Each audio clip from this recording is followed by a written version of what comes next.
மறுநாளிலே யோவானும் அவனுடைய சீஷரில் 2 பேரும் நிற்கும்போது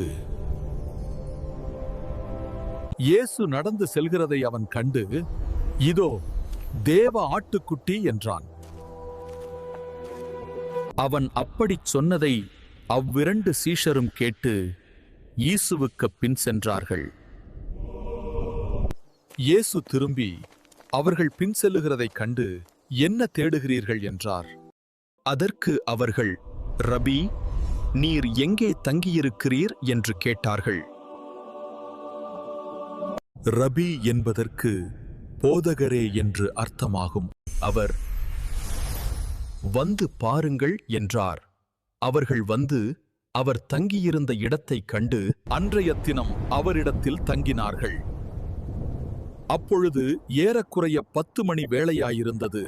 யோவான் சொன்னதை கேட்டு அவருக்கு பின் சென்ற 2 பேரில் ஒருவன் சீமோன் பேதுருவின் சகோதரனாகிய அந்திரேயா என்பவன்.